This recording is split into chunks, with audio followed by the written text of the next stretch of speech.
Oh, I am so excited for this one.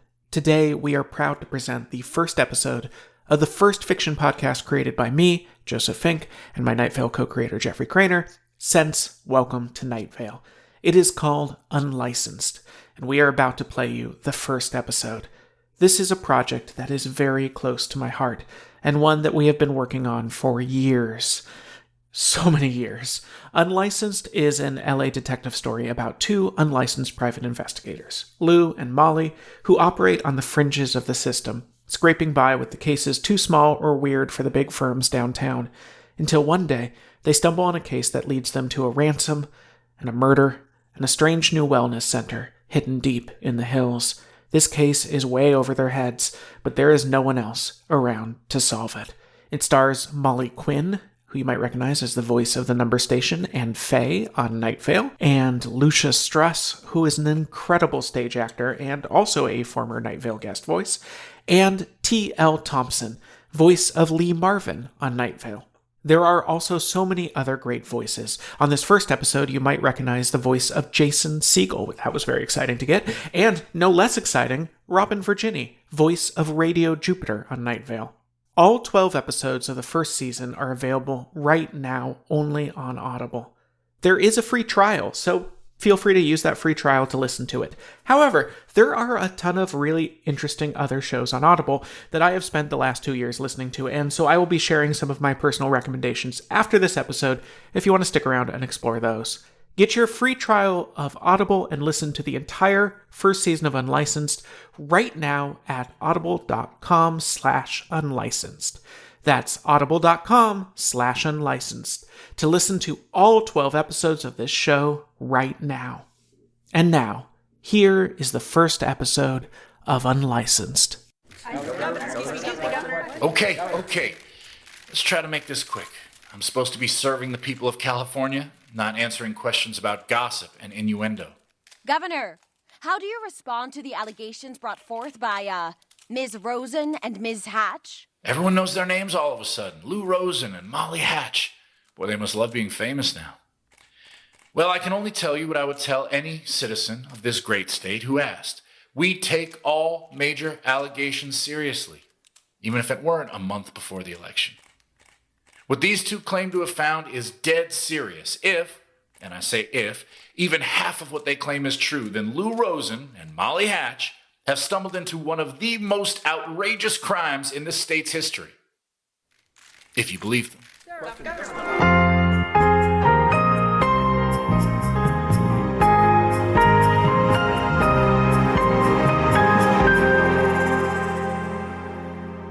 Unlicensed, Episode 1.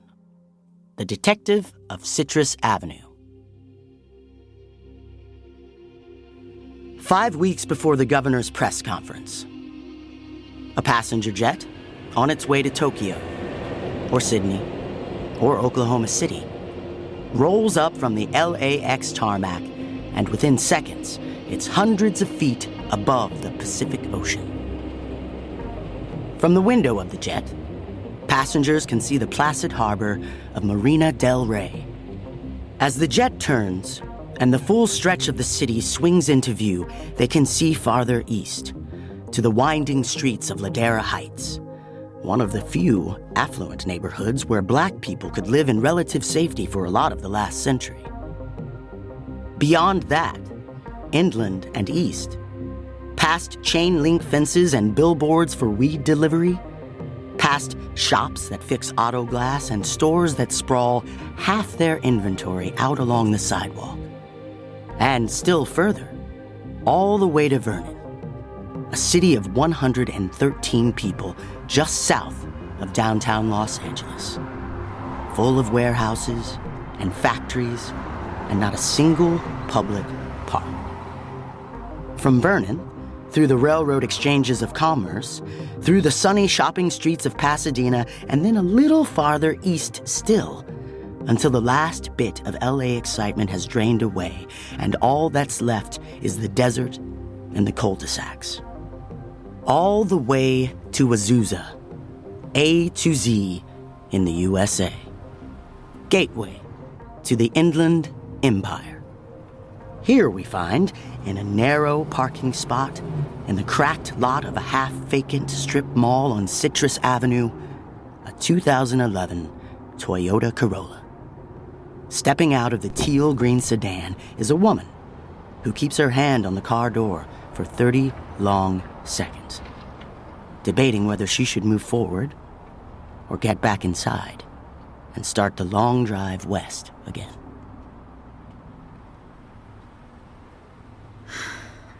I breathe slowly as my hand lingers on the car. I'm scared to move forward, but I don't leave because I don't want to get back on the 5 at rush hour.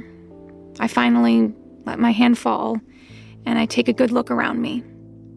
There's a Mexican restaurant, and an accountant, 3 empty storefronts, and then another that looks empty, except the paper that has been taped on the inside of the glass door. The paper says, "Private investigator, affordable rates." I count to 3. 1, 1,000. 2, 1,000. 3, 1,000. I step up, knock on the door, and a flurry of a woman answers. I say, "I'm here about the ad, assistant to a PI." She has no idea what I'm talking about, and she's leaning against the door like all she wants to do is close it. I wish she would. Instead, she invites me in with a shrug. The office is a narrow room packed with papers and binders. Her desk is a slight mound in the unbroken clutter. It looks like the contents of an entire office building fell on her desk all at once. The woman waves at everything around her and says, "Rosen." Whatever explanation she was trying to offer for this disaster, I do not understand it. She repeats, "Rosen." She asks if I'm confused because I look confused. And then I see a nameplate on the corner of the desk, sitting askew, half hanging off the edge. It reads, "Detective Lou Rosen." "Detective Rosen," I say. "I'm Molly Hatch." And we shake hands. Her skin is softer than I expected. I vaguely remember putting up the ad. I vaguely remember everything. That's my problem. When it's right in front of me, I can see it so clearly. I see the shape of it, turn it around in my head. Even complicated cases fall easily into place when I'm looking at them. But I can't remember what I already know. I figure it all out and then lose track of the answer. My head is as cluttered as this office, and that's pretty fucking cluttered. I know. I do know that. I can see it as well as anyone. I just can't seem to do anything about it. I tell this new girl, I forget her name, "I'm in the middle of a case right now. You can assist me with that." She says something about expecting an interview, but I tell her no. Or yeah, but later. She looks disappointed. Or relieved. I can't tell. Right now, we have a case. An insurance company hired an investigative firm called McGovern Security and Research. They're based downtown. And then McGovern Security, or more specifically an agent of theirs named Grady Lamb, subcontracted to me. McGovern Security is too busy gathering evidence on unfaithful millionaires and protecting celebrities to deal with a piddling life insurance case like this. Plus, Grady is an old friend. He likes me and he knows I need the work. The girl interrupts to ask why the insurance companies don't hire me directly. It's complicated, I tell her, although it isn't. She nods as though she knows it isn't. Then she asks how far along I am into the case. Well, that's the thing, I say. I already figured it out, I'm pretty sure. But I kind of lost track of the evidence. It's here somewhere. I gesture to the cosmos of paper around us. We'll just have to find out what I already found out. Gary Ross, age 41, was fishing with his wife, Amy Ross, 35, at the Azusa River Wilderness Park. It was a weekend of heavy rains, and the San Gabriel River flowed hard. It was, perhaps, inadvisable to fish in such fast-moving water, but Gary was a stubborn man, and Amy had learned the hard way not to argue with him. Gary's drowned body was found a mile downstream, half submerged and ensnared in thick, wild grass. According to Amy, he waded too far into the river and lost his footing. She said the rain-swollen current took him away so fast that it didn't feel real until she ran after him, and that same current tugged greedily at her ankles. She said that it was a miracle she didn't end up floating down after him. The police dropped the case for lack of evidence pointing to murder. These kinds of tragedies happen more often than folks like to think. But Gary had a life insurance policy, and the insurance company is always motivated to wriggle out of their obligations. And so they hired McGovern Security and Research, the slickest and most expensive of the downtown PI agencies. Of course, the dirty secret of McGovern Security is they take on far more cases than they have personnel to handle. And when that happens, they subcontract. Lou Rosen is not high on their list of subcontractors, but sometimes their overflow reaches the point where they will give her a nothing case like this and pay her cash under the table as long as no one finds out that their work is being done by someone who doesn't even have. Okay, so yes, I don't technically have a private investigator license. It's just, you know how these things go in California.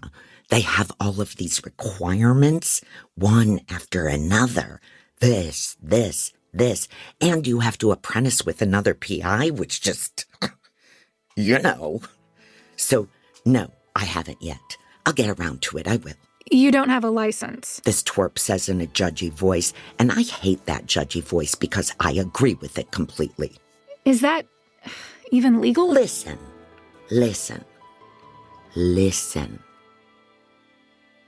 Never mind. We have a case to solve. Or I solved it already. I spent hours following Amy Ross, the bereaved widow, around, digging into her personal life. All of that evidence is in here somewhere. Probably not a murder, I say. The new kid, Margaret, Melissa, squints at me like I'm an advanced calculus problem. Almost definitely not, I say. 80% sure. And I start flinging around papers. She gathers up the papers and puts them into neat stacks. That's not helping me find what I need, but I don't stop her because she's eager to do something. The river conditions, I say. I got the river conditions from the state. They were just here. They were somewhere around. She puts her hand on my hands. It feels like the pause on a video. I'm always so frantic. She reached out and she stopped me. That was good. Sometimes I need to be stopped. Let me look, she says, and she takes her neatly stacked piles and begins snapping them this way and that, sorting them by related topics. It's only 30 seconds before she places a printout from the state database in my hand. I don't thank her. It seems wrong to thank her. This is a job interview, isn't it? She's the one trying to impress me, isn't she? As usual, the situation is slipping out of my control. Look at this, I say, to regain my authority. Fast currents. There had been hard rains for 2 days beforehand, and the river had grown swollen. Might not have looked like much from the shore, but conditions like this can pull in an adult man when he's standing hardly above his ankles. There's Gary, both arms full of equipment, teetering, overloaded and poorly balanced, excited to get on with his fishing vacation, and not 2 seconds later, swept up and drowning. The body was found a mile downstream, which fits. It happens. The eager-looking woman in my office nods solemnly, befitting the tragic loss of life, and then she says, "That's it then." No, I say. No, there was something. I wanted to find this paper for a reason. God, what was the reason, though? Everything I need is in my head, somewhere, but hell if I can find it. I stare and stare at the report about the river, and then there it is. East, I say. She looks at the report and says nothing. East, I repeat, like words are chisels to jar ideas loose. That's why I wanted this. Why was I thinking east? According to this, the river was flowing east. She says. Yes, okay, yes, but it doesn't usually, I say. It usually flows west. The rains had been so heavy that the river had temporarily reversed course. Happens sometimes, but the body wasn't found a mile east. It was found a mile west, where downstream usually is. But a mile west that day was upstream, so the body couldn't have floated there. I flip the paper like a frisbee at the floor because I am done with it, and so it no longer exists for me. The young woman, Millie, scoops it out of the air and uses some unfathomable filing system she had just developed to organize the stack she had made on a corner of my desk. So, she says, not an accident. Probably a murder. And I begin to see the shape of it. I begin to remember what I had already found out. My every instinct is to leave. The woman is a fluster, a sprawl, and I had been searching for the clean and the simple. I've had enough mess for one life. A family I hardly talk to in small-town Nevada. A man in that same small town who is justifiably angry at me and still living in a half-empty apartment that we once shared. A drinking problem I'd failed to shake 3 times before I shook it for good. Except you never shake it for good. Now I want to start my life over, need to start over, have bills to pay, for instance. I'm spending the last of my savings on a furnished rental in Northridge where none of the neighbors will make eye contact, and the only businesses in walking distance is a chain office supply store that is days from going under, and a liquor store that makes, I must admit, a delicious samosa out of a little counter in the back. And does this even seem like the kind of employer that would pay me on time? But still, I do not leave. Instead, I say, do we have any idea why Amy would want to kill her husband? Lou says, brother. And I don't know whose brother. Amy Ross's brother? Lou Rosen's brother? My brother? What brother? Her husband's brother. Gary's brother. Leonard Ross. Leonard was close with his sister-in-law. Very close. I talked to Leonard's neighbor earlier this week. Amy Ross visited Leonard Ross multiple times over the last couple years. Often spent the night. An affair, I say. Even the word is difficult for me to form. The word smells like sour sheets and tastes like alcohol left forgotten from the night before, then ashamedly drunk in the bleary morning. I know that taste well. It seems obvious. Kill your husband, collect the life insurance, run away with his brother, your lover. Wouldn't be the first time in human history. Lou pulls out a notepad full of scrawled bullet points. I ask, do we know where Leonard was when his brother, Amy's husband, died? She madly scans the list of notes, repeating, do we? She seems to be caught in another loop, and this one sends her hurtling across to a different pile, papers flying high into the air as she claws through them. She discards her previous notes, and I see that they are just a grocery list, dated 3 months ago. I look behind me, the door only a few feet away. I can see my car, the late afternoon sun winking at me off the windshield. I decide to leave. This isn't the right fit. I will leave. I am going. But as a goodbye starts to form on my mouth and my shoulders start to turn toward the door, I glance back at this Lou Rosen. And instead of the disheveled mind of an unlicensed PI, I see a woman drowning, up to her chest in this scatter of evidence from this and that case. I can't do it. Some part of me needs to help Lou up, to save her from what she has done to herself. So I pivot reluctantly back into the room and gently take her frantic hands from the papers. I flip through the pile until I find a document that says Ross on it. Lou gapes at me like a child watching a magician produce a dove from her sleeve. I examine the paper. It's the data from Leonard's fitness tracker, I tell her. Yeah. Oh, yeah. I'm not supposed to have that. Output from those is private, but I can be convincing. And when I'm not convincing, I can be sneaky. I look over the report. It had a complete location history for Leonard Ross in the 72 hours around his brother's death. I remind myself never to wear one of those things. He was there, I say, realizing what I'm seeing. He was at the river when Gary died. Lou says she knows that already. And so I ask, have you solved this case or not then? She says yes, and then no, and then yes. She's collected all of this information and she knows she has everything she needs and that the case is solved, but she can't piece it together. She literally cannot put all of the pieces of evidence and information into one single place. She looks miserable. I think this is because she's frustrated, but then I think it's because she's embarrassed. Maybe it's both. Okay, I say. Okay, so Gary, the husband, his brother Leonard was there at the river when Gary died. This supports the theory of Leonard and Amy running away together with the insurance money. But Lou's not looking at me.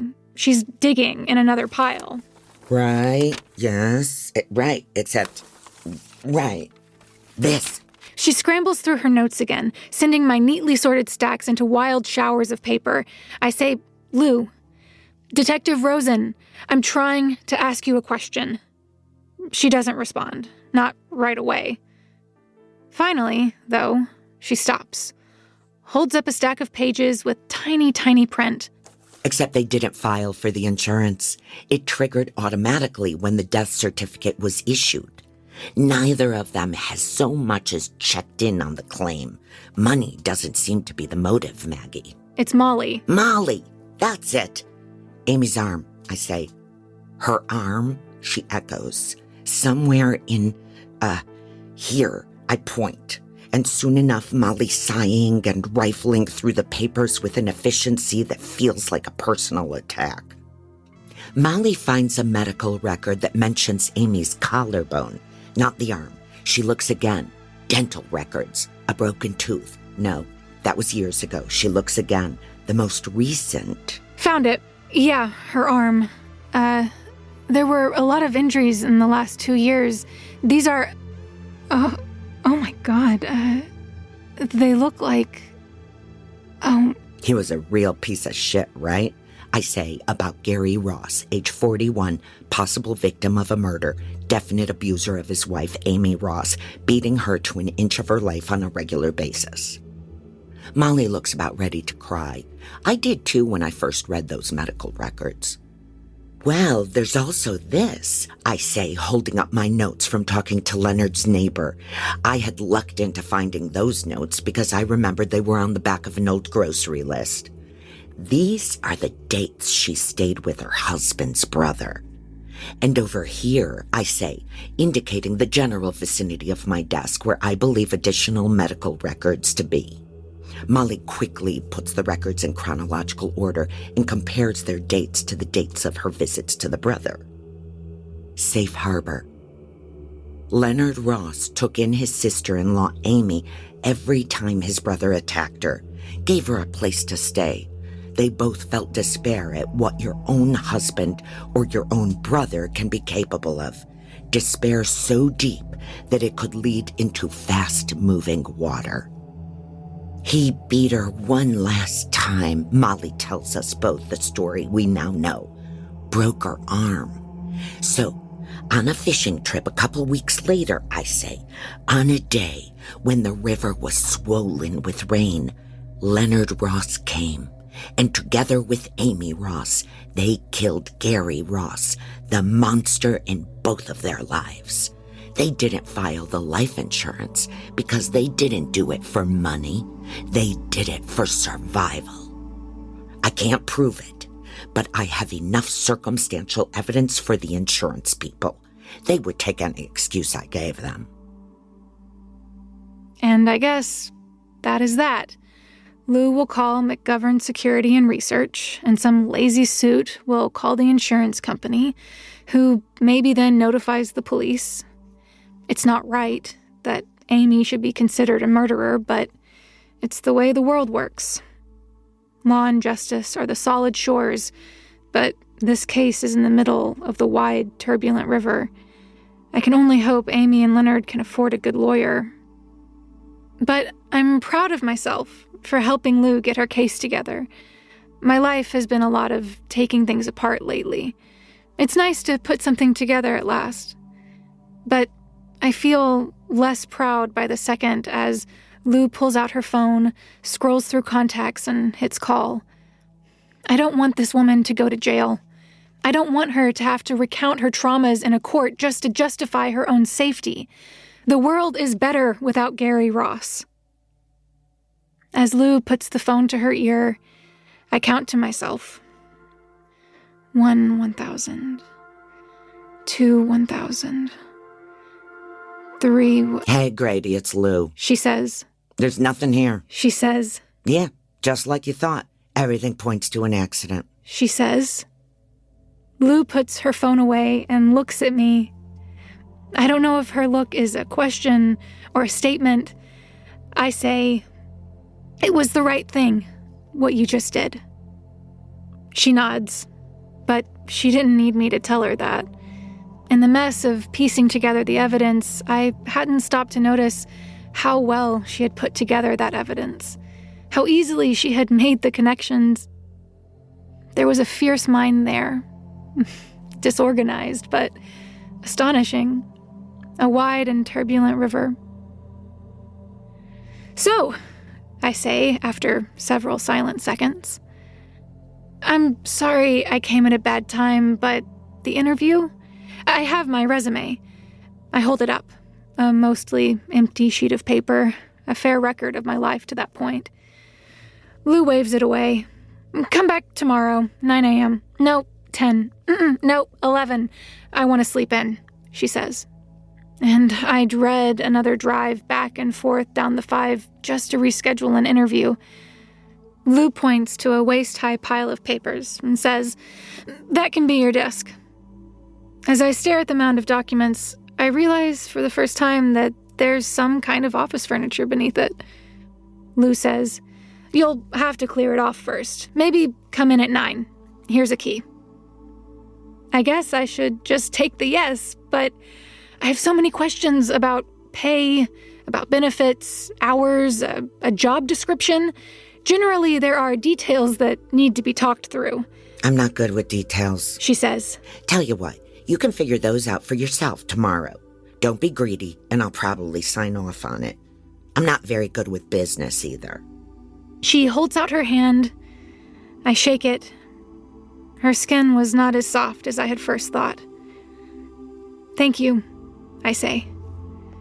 "Don't thank me until you've tried the job," she says.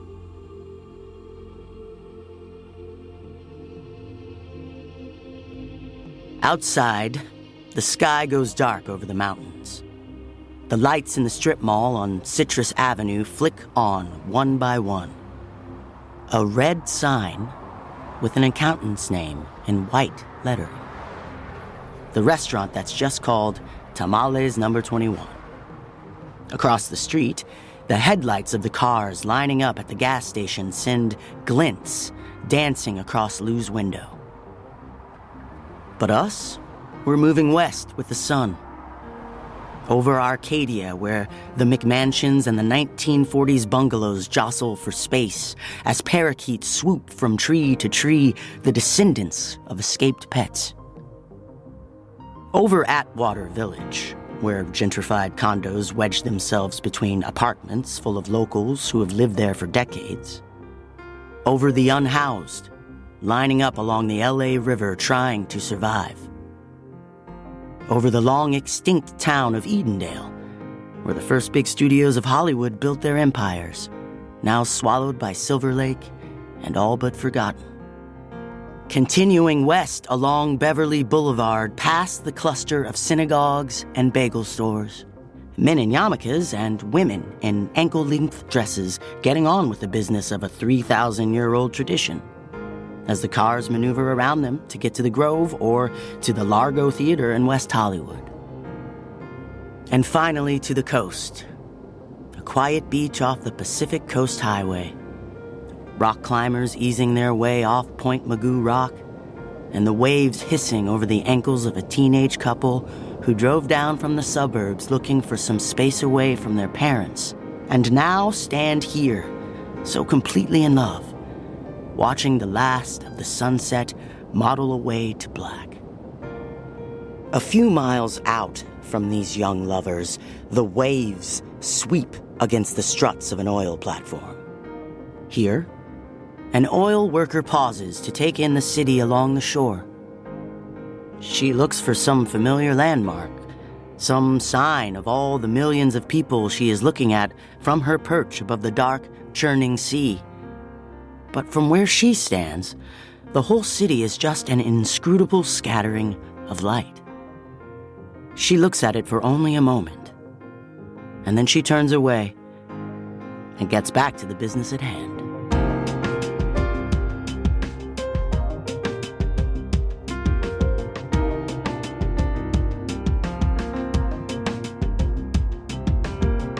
This episode of Unlicensed was written by Joseph Fink and Jeffrey Craner. It stars Molly Quinn as Molly, Lucia Struss as Lou, and T.L. Thompson as our narrator, with Jason Segel as the governor and Robin Virginie as the journalist. To hear the rest of this show, get your free trial of Audible at audible.com/unlicensed. Now, I have been listening through Audible Originals over the last 2 years, and as promised, here are some personal recommendations of shows that I've enjoyed.